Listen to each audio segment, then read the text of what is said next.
भारत से बांग्लादेशी मुसलमान और रोहिंग्या मुसलमान को बाहर कर दो, अन्यथा हम कोई बड़ा निर्णय लेने पर मजबूर हो जाएंगे। प्रभु रोने लगे कि प्रभु हम ये संकल्प पूरा कर पाएंगे या नहीं कर पाएंगे। तो भगवान चित्रगुप्त जी ने हमें दर्शन दिए, कहा आज जहाँ जाएगा वहीं विराज जाऊंगा। तो काल सर्प दोष और पितृ दोष की अगर समाप्ति है वो केवल भगवान चित्रगुप्त जी के पास में है। भगवान चित्रगुप्त चलोपात्का हमारे हाथों में थी और जैसे ही उस स्थान पर पहुँचे वहाँ पर पत्थर बन गए और प्रभु वहीं विराज गए। भगवान कभी नहीं कह रहा कि आप अपने माता पिता को छोड़कर मेरी पूजा करने आइए। भगवान कभी नहीं कह रहा कि आप अपने कार्य को छोड़कर पहले मेरी पूजा करने आइए। कल को यहाँ पर अगर हिंदुओं की संख्या घटेगी तो ये अत्याचार करने से बाज नहीं आएंगे। माँ भारती पर अगर आँच आएगी तो हमारे शास्त्रों ने बताया है कि जब जब अगर आपकी माँ की तरफ कोई आँख उठाए, आपकी धर्म की ओर कोई आँख उठाए, आपकी राष्ट्र की आँख की तरफ कोई आँख उठाए, तो आप शस्त्र उठाकर उस अधर्मी का नाश करने के लिए निकल पड़ना। नमस्कार, आप देख रहे हैं सी न्यूज़ भारत और मैं हूं ऋषभ सक्सेना। हिंदुस्तान जो प्रख्यात है अपनी रीतियों से, हिंदुस्तान की जो एक अलंकृत सृजकता है वो औपचारिकता से और अनौपचारिकता से, उसकी आकृतियों और उसके प्राचीन इतिहास से अलंकृत होती है। इसी सृजता के साथ अगर हम बात करें तो हिंदुस्तान सदियों से अपने चाहे ऋग्वेद हो चाहे यजुर्वेद हो उनके समेटे हुए है और उसमें एक एक चीज़ व्याख्यित है। उस व्याख्यान का अगर वर्णन करें तो जाहिर सी बात है शब्द कम पड़ेंगे और शब्दकोश बहुत अधिक। ऐसा ही एक वर्णन है चित्रगुप्त महाराज का। चित्रगुप्त महाराज का जब वर्णन होता है तो काफ़ी सारी बातें सामने आती हैं। कई लोगों के अपने अपने मायने हैं, कई लोगों के अपनी अपनी सोच है, कुछ तर्क हैं और कुछ कुतर्क भी हैं। इसी पर जानने के लिए आज मेरे साथ जुड़े हुए हैं चित्रगुप्त पीठाधीश्वर आचार्य महामंडलेश्वर स्वामी सच्चिदानंद महाराज जी। महाराज जी बहुत बहुत स्वागत है आपका सी न्यूज़ भारत पर। सर्वप्रथम महाराज जी, सबसे पहला प्रश्न जो जहन में उठता है, क्योंकि हिंदुस्तान जो है वो एक ऐसा स्थान है जहाँ पर हर एक धर्म की, हर एक ग्रंथ की अपनी एक अहम भूमिका है और जब भूमिका है तो वर्णन भी है। तो ऐसा एक वर्णन है चित्रगुप्त पीठ का और चित्रगुप्त महाराज का। तो आखिरकार ये जो चित्रगुप्त महाराज हैं, ये चित्रगुप्त भगवान हैं, इनको लोग जो पढ़ते हैं और जो लोगों की एक सोच है वो क्या कुछ होनी चाहिए और इसकी क्या प्राचीन अस्मिता है? जय श्री चित्रगुप्त। देखिए, सबसे पहले भगवान चित्रगुप्त जी क्या है जानना बहुत आवश्यक हो जाता है। बिल्कुल। हम सब ग्रंथों की बात करते हैं, शास्त्रों की बात करते हैं।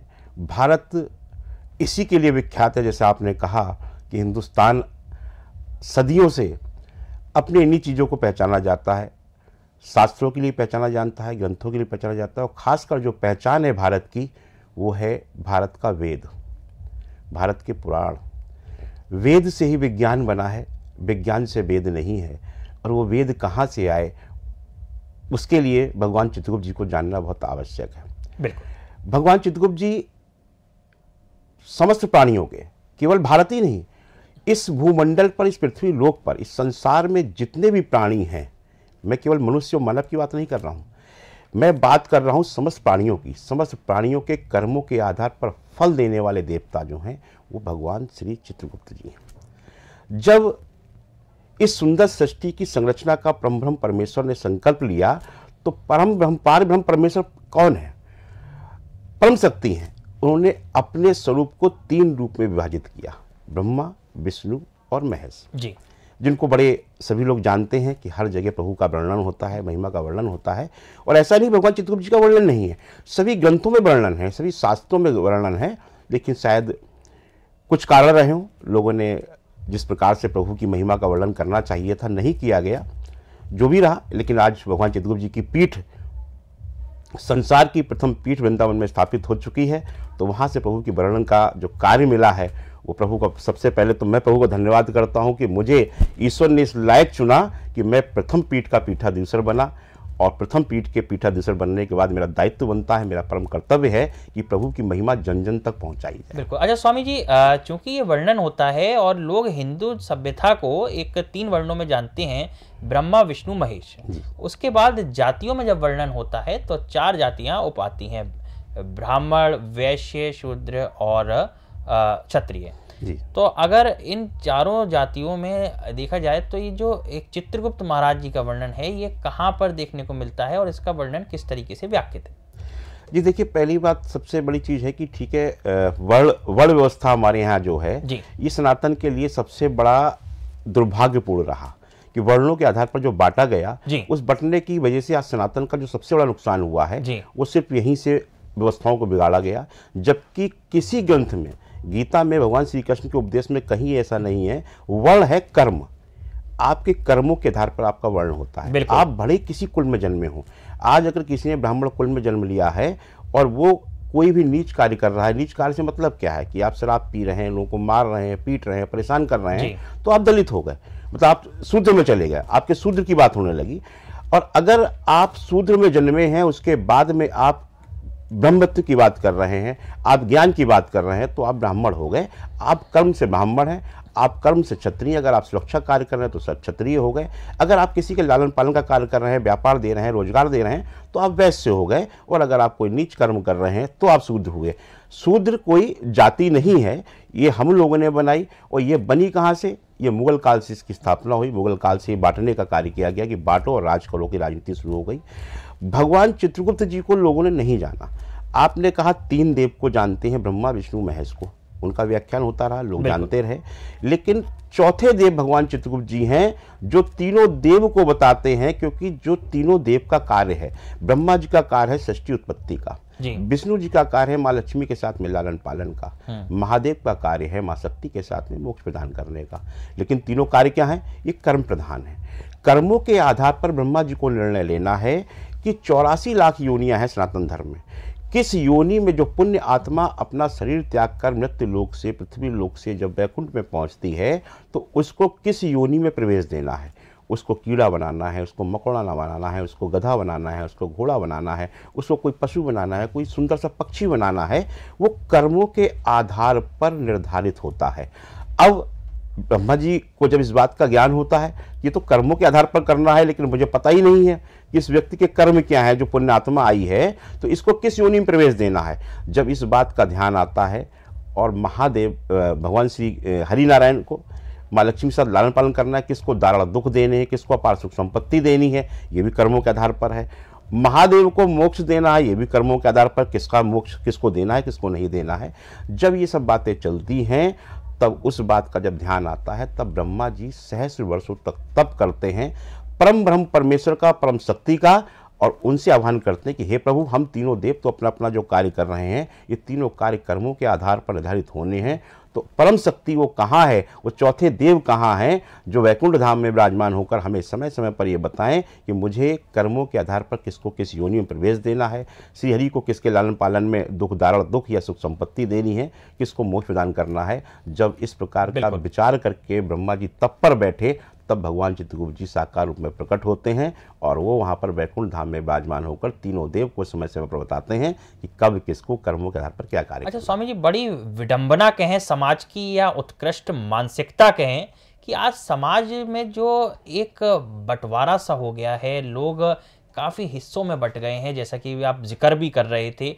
तो लोगों को अपने कर्म के आधार पर कार्य करने चाहिए और उसी नैतिकता के आधार पर लोगों का वर्णन होना चाहिए।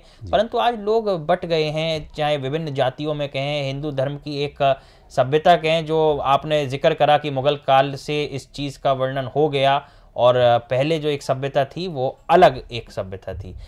आपने वृंदावन को ही चित्रगुप्त महाराज के आश्रम के लिए चुना, तो आखिर इसके पीछे ऐसी क्या प्राचीन उस सभ्यता का जिक्र होगा जो मुगल काल से पहले की एक सभ्यता होगी? क्योंकि जहाँ भगवान कृष्ण की जन्मभूमि कहें या भगवान श्री कृष्ण की वो भूमि जहाँ पर लोग जाते हैं और भगवान श्री कृष्ण को पूजते हैं, वहाँ पर चित्रगुप्त महाराज का इतना बड़ा आश्रम आपने बनाया और आगे भी उसकी कार्य योजना पटल पर है, तो आखिरकार वृंदावन ही क्यों?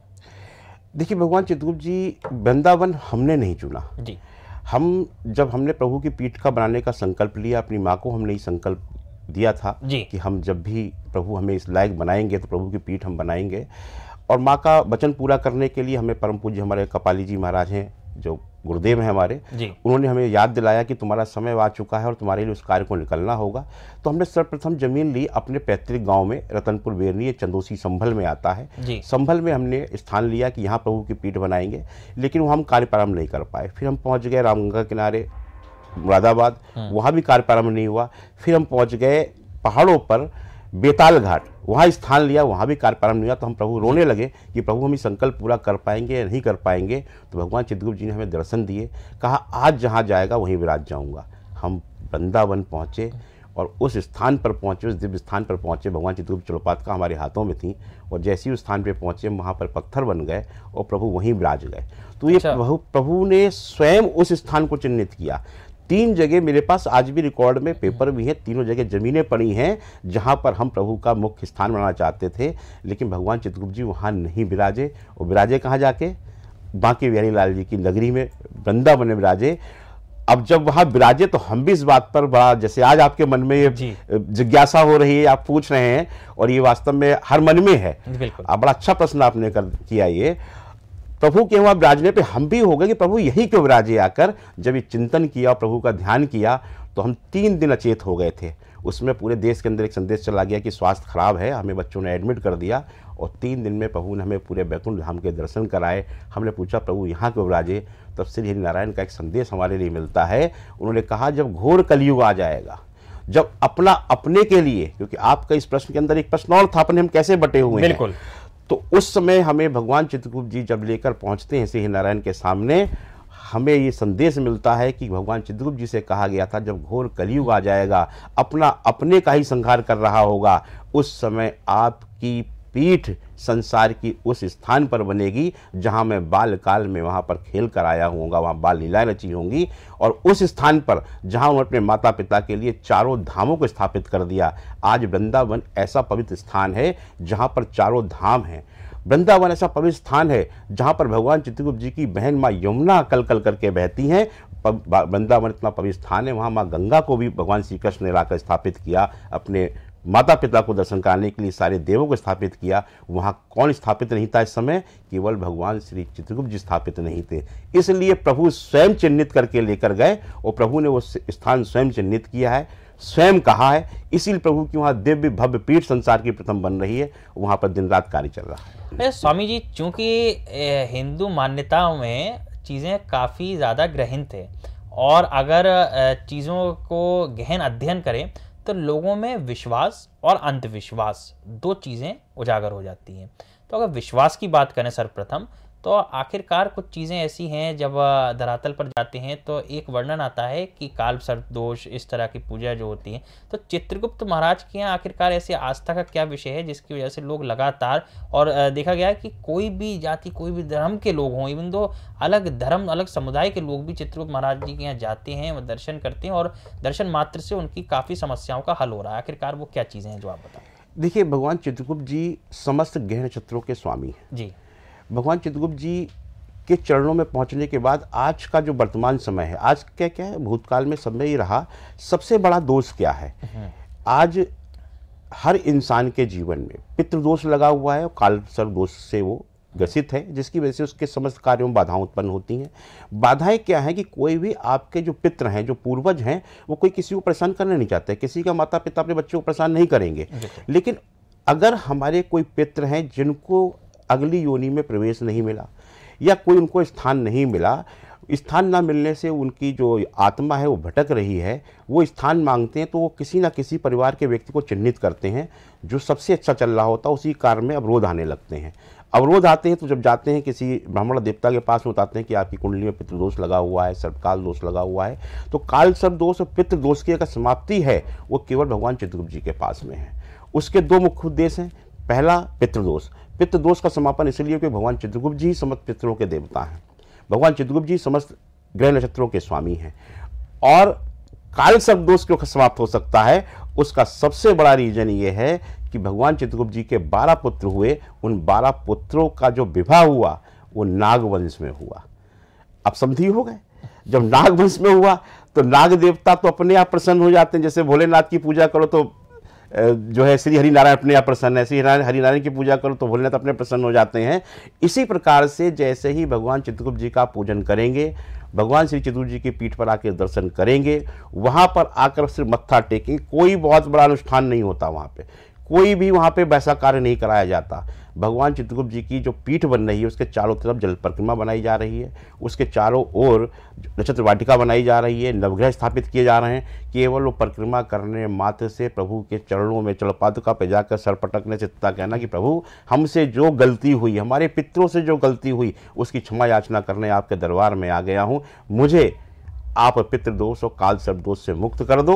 तो काल सर्प दोष तो स्वतः ही पितृदोष मुक्त होते ही उससे अपने आप मुक्ति मिल जाती है, क्योंकि वो हमारी जो कहा जाता है भगवान चित्रगुप्त जी के जो वंशधर हैं कि उनकी नंसाल नाग वंश में है, तो नाना मामा से जब मांगे पहुंचेंगे तो फटा तुरंत मिल जाता है। जब पहुंचते नाना के पास मुस्कुराते हुए तो सबसे बड़ा उपहार, बोले क्या चाहिए, बोले इसको शांति दे दो, सबसे पहले अपने जो आपने दोष दिया है किसी कारण इसके ऊपर लगा हुआ है उससे मुक्ति मिले। तो एक ऐसा पवित्र धाम है, एक पवित्र स्थान है जहाँ पर आने मात्र से आपका पितृदोष और काल सर्प दोष स्वतः ही समाप्त हो जाता है। बिल्कुल स्वामी जी, चूंकि आपकी छवि जो है अब वो केवल प्रदेश में नहीं पूरे भारत में काफ़ी प्रख्यात हो चुकी है, उस पर भी जिक्र करेंगे। उससे पहले एक प्रश्न ज़रूर जहन में रहता है और मैंने पहले भी पूछा था, भक्ति और अंधविश्वास ये दो चीज़ें आज के ज़माने में सबसे ज़्यादा प्रचलन में हैं। आखिरकार ऐसा क्यों और इसमें क्या कुछ अंतर होना चाहिए? अगर भक्ति है तो उसका क्या राह होनी चाहिए और अगर अंधभक्ति है तो उससे कैसे निवारण होना चाहिए? देखिए है कि ये भारत जो है ये आस्थावान देश है जी। यहाँ पर सबसे पहले हर मन में कूट कूट कर आस्था पर बसी हुई है। ये अच्छी बात है, आस्था होनी चाहिए।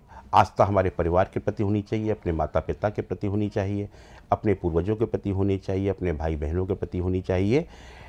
भगवान को हम ढूंढने निकल रहे हैं, दौड़ रहे हैं, जिसका लोग फायदा भी उठाते हैं। देखिए हर जगह पर एक मार्केट में लोग बैठे हुए हैं कि आपकी गलतियों का या आपके ऊपर समस्याओं का किस प्रकार से वो उपयोग कर सके, उसकी दुकान चलनी चाहिए। लोगों ने इसलिए थोड़ा सा उसका दुरुपयोग भी किया, आस्था का उपहास उड़ाया और आस्था को ही उन्होंने अपनी एक दुकान का सबसे अच्छा माध्यम बना लिया। भगवान कभी नहीं कह रहा कि आप अपने माता पिता को छोड़कर मेरी पूजा करने आइए। भगवान कभी नहीं कह रहा कि आप अपने कार्य को छोड़कर पहले मेरी पूजा करने आइए। आपका कर्म ही सबसे बड़ी पूजा है। आपके कर्म अगर अच्छे हैं तो ईश्वर अपने आप प्रसन्न है। अब भगवान को हम ढूंढने लिखते हैं। भगवान भा से भूमि, गा से गगन, वायु, अग्नि और नीर, यही तो भगवान है। हमारे सनातन धर्म में कितनी अच्छे प्रचलन है, कितनी अच्छी चीज़ें हमें सिखाई गई कि हमें भगवान को कहाँ दिखाया, वृक्ष में। हमें भगवान को कहाँ दिखाया, नीर में। कहा माँ गंगा है, माँ यमुना है, माँ नर्मदा है, माँ सरस्वती है, हर जगह पूजा करिए। जो भी जीवन दायनी है उसमें हमें ईश्वर की को दिखाया गया, वही ईश्वर है। तो अगर हमने नीर का पानी को व्यर्थ मत करिए, पानी को बर्बाद मत करिए, भगवान की पूजा कर रहे हैं। आप वृक्षों को मत काटिए, आप वृक्ष के नहीं काट रहे हैं, वृक्षों के साथ कुछ गलत नहीं कर रहे हैं, आप भगवान की पूजा कर रहे हैं। तो आप आस्था को गलत रूप में लेके मत जाइए। आस्था आपकी अपने माता पिता की आप सेवा नहीं कर रहे हैं, भगवान के पास जाके 56 भोग लगा रहे हैं, भगवान किसी कीमत पे स्वीकार नहीं करेगा। भगवान केवल भाव का भूखा है, ईश्वर केवल भाव का भूखा है। वही आपके माता पिता आपके भाव के भूखे हैं। आपने अगर अपने माता पिता की सेवा कर ली, आप समझ लीजिए आपने भगवान की सेवा कर ली। भगवान इससे ही प्रसन्न हो जाता है। इसलिए आस्थावान बनिए, लेकिन अंधविश्वासी मत बनिए। अंधविश्वास के नाम पर आप आज किसी ने देख लिया, आज इस भगवान की पिक्चर अच्छी चल रही है, इससे चल रहे तो वहाँ जाके लोग भीड़ लगा देते हैं। ऐसा नहीं होना चाहिए। आपके मन में आस्था होनी चाहिए और भगवान के सामने तो केवल अगर आपने एक अच्छे कर्म कर लिए, अच्छे कार्य कर लिए, तो कभी भगवान आपसे रुष्ट नहीं होगा और आपका सारे मार्ग प्रशस्त करता चला जाएगा और आपका कोई भी अवरोध नहीं आएगा। जीवन बड़ा ही आनंदमय करता चला जाएगा। बिल्कुल स्वामी जी, चूंकि हिंदू धर्म जो है वो हमेशा त्याग और समर्पण की भावना को दर्शाता रहा है और आपकी जो एक छवि है वो पूरे प्रदेश में इस समय काफ़ी चर्चा में भी है और काफ़ी प्रख्यात भी है। अभी हाल ही में आपने रोहिंग्या मुसलमानों के खिलाफ एक मुहिम छेड़ी। आप मिले काफ़ी अधिकारियों से, उनके खिलाफ आपने कुछ तथ्य रखे। आखिरकार क्या वो पूरा प्रकरण था जो आप बता पाएं? देखिए, इतिहास चीख चीख कर कह रहा है कि सनातन के साथ हमेशा दुर्व्यवहार किया गया। हर पंथ, हर धर्म केवल सनातन के पीछे लगा हुआ है। सनातन धर्म को किस प्रकार से आघात पहुंचाया जाएगा। इसका कोई बहुत जीते जाते उदाहरण हम सब ने देखे हैं। 500 सालों से हम लोग गुलामी को झेलते चले आ रहे थे। मुगल काल आया, मुगलों ने हम पे शासन किया, क्या किया? अत्याचार किए गए, कितने लोगों के सर कलम कर दिए गए, कितनों को काट दिया गया। हम सुबह से शाम की अपनी पूजा आरती में कहते हैं धर्म अधर्म की बात करते हैं और विश्व में शांति की बात करते हैं। कभी हमने कहा किसी को हमारे भगवान को नहीं मानोगे तो हम आपको मार देंगे, काट देंगे? आज बांग्लादेश में जो हुआ, बांग्लादेश में हमारी छोटी छोटी बच्चियों को घर से निकाल लिया गया, उनके साथ क्या क्या दुराचार नहीं करे गए। माता पिता को घर के अंदर बंद करके उनको आग के हवाले कर दिया गया, बच्चियों को लेकर चले गए उनके सामने। आज क्या उनकी आत्माएं नहीं भटकेंगी?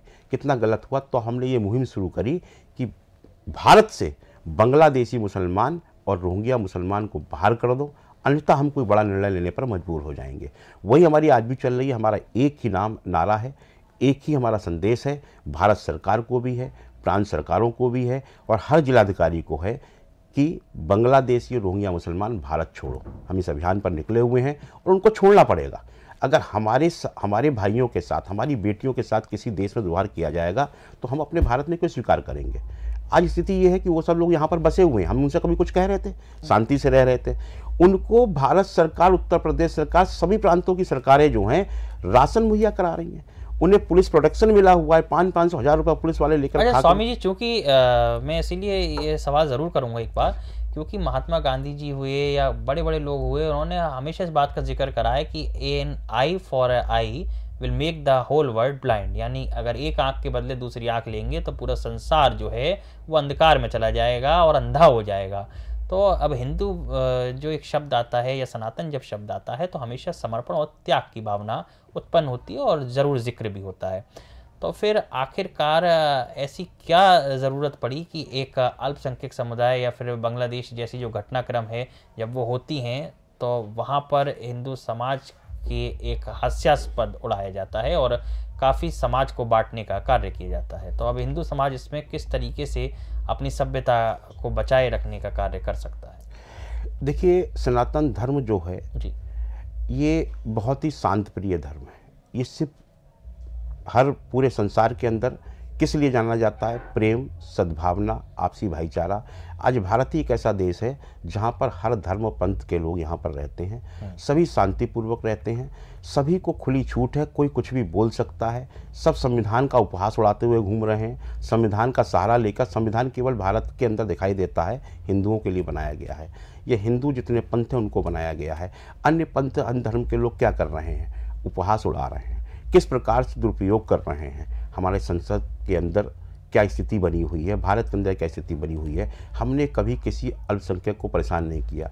भारत में जिसको अल्पसंख्यक कहा जाता है, अपने आप को मुख्यतः रूप से जो मुस्लिम समुदाय, अपने मुस्लिम समुदाय, भारत में अल्पसंख्यक अब नहीं रहा, बहुसंख्यक हो चुका है, बहुत बड़ी संख्या। अगर अल्पसंख्यक भारत के अंदर है तो जैन समुदाय है, अगर अल्पसंख्यक भारत के अंदर तो सिख समाज है। ये हमारा परिवार है जो वास्तव में अल्पसंख्यक के रूप में रह रहा है। हमें इसको सोचना चाहिए। जिसने इतने बच्चे पैदा करके इतनी बड़ी जनसंख्या बढ़ा दी हो, वो अल्पसंख्यक कहाँ से रह गया? अल्पसंख्यक बांग्लादेश में हिंदू था, आज उसके साथ कितना बड़ा अत्याचार हुआ। कल को यहाँ पर अगर हिंदुओं की संख्या घटेगी तो ये अत्याचार करने से बाज नहीं आएंगे, क्योंकि संसार के अंदर, पूरे विश्व के अंदर ये इतिहास चीख चीख के कह रहा है कि हर जगह किस प्रकार से जितने भी अन्य पंथों के देश बने हैं उन्होंने किस प्रकार से वहाँ पर जो भी धर्म था उसको समाप्त कर दिया और अपने धर्म को स्थापित कर दिया। धर्म कभी नहीं सिखाता आपस में बैर रखना। तो अपने बैर रखने के लिए अगर आपने धर्म बनाया है तो फिर वो धर्म यहाँ पर भारत में नहीं चलेगा। ये सनातनियों का देश है, ये हिंदुओं का देश है, ये संतों का देश है। यहाँ पर माँ गंगा विराजमान है, यहाँ माँ यमुना विराजमान है, यहाँ माँ भारती विराजमान है। तो हम माँ भारती की संतान हैं, हम माँ भारती के लिए काम कर रहे हैं। और माँ भारती पर अगर आँच आएगी तो हमारे शास्त्रों ने भी बताया है कि जब जब अगर आपकी माँ की तरफ कोई आँख उठाए, आपकी धर्म की ओर कोई आँख उठाए, आपकी राष्ट्र की आँख की तरफ कोई आँख उठाए, तो आप शस्त्र उठाकर उस अधर्मी का नाश करने के लिए निकल पड़ना। इसलिए इस सब शास्त्रों के अंदर हमें ज्ञान दिया गया है। हम किसी के साथ गलत भावना नहीं रखते, लेकिन यदि हमारे साथ कोई गलत भावना होगी तो हम पीछे हटने वाले में से भी नहीं हैं। बिल्कुल स्वामी जी, एक आखिरी संदेश जो चैनल के माध्यम से आप देना चाहें या कुछ बताना चाहें? जी देखिए, मैं सभी भारतवासियों से कहना चाहता हूँ कि ये भारत है, ये भारत संत और सनातनियों का देश है। जैसे मैंने पहले भी कहा, मेरा सबसे आग्रह निवेदन है, अगर यहाँ प्रेम पूर्वक रहेंगे प्रेम भाईचारा रखेंगे तो हम भी रखेंगे, और अगर हमारे धर्म की ओर आंख उठाएंगे तो हम निश्चित ही गलत का जवाब भी गलत तरीके से देने को तैयार हमें मजबूर होना पड़ेगा। तो हम सबसे कहते हैं कि इस भारत को भारत रहने दो। ये भारत है, और इस भारत भूमि पर केवल अगर जन्म ले सकता है तो क्रांतिकारी ले सकता है, क्रांतिवीर ले सकता है। यहाँ का इतिहास भी चीख चीख कर ही कहता है, यहाँ पर ना तो आतंकवादियों का स्थान है और ना ही अलगाववादियों का स्थान है। ये भारत प्रेम की भूमि है, ये भारत कृष्ण की भूमि है, ये भारत राम की भूमि है। और अब भगवान चित्रगुप्त जी विराजमान हो चुके हैं। अगर कोई भी गलत करेगा तो संसार के समस्त प्राणियों को उसके कर्मों के आधार पर फल देने वाले देवता, यानी कि समस्त संसार के न्यायाधिपति भगवान चित्रगुप्त जी विराजमान हो चुके हैं। अब पाप करने वाले को उसका दंड देने के लिए भगवान स्वयं पृथ्वी लोक पर आ चुके हैं, स्मृति लोक पर आ चुके हैं। और जो पापी अगर अब पाप का प्रयास करेगा, कोई पापी अगर हमारे देश की तरफ गलत आंख उठाने का कार्य करेगा, अगर वो सनातन की तरफ भी गलत दृष्टि करेगा, तो भगवान चित्रगुप्त जी के न्याय में अब देरी नहीं होगी। अब न्यायाधिपति इस पृथ्वी लोक पर हैं, निश्चित तौर पर न्याय होगा और धर्म सनातन जो है इसकी ध्वजा पूरे संसार में लहराएगी। इसी के लिए श्री चित्रकूट पीठ कार्य कर रहा है। बिल्कुल, बहुत बहुत शुक्रिया स्वामी सच्चिदानंद महाराज जी हमारे साथ जुड़ने के लिए।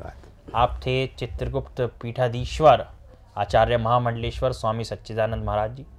आपने बताया किस तरीके से चित्रगुप्त महाराज जी का वर्णन है, भगवान चित्रगुप्त महाराज का क्या कुछ व्याख्यात वर्णन है और समाज में उनका कितना बड़ा योगदान और कितनी बड़ी उत्कृष्टता है, जिसको वाकई जानने की बहुत ज़रूरत है।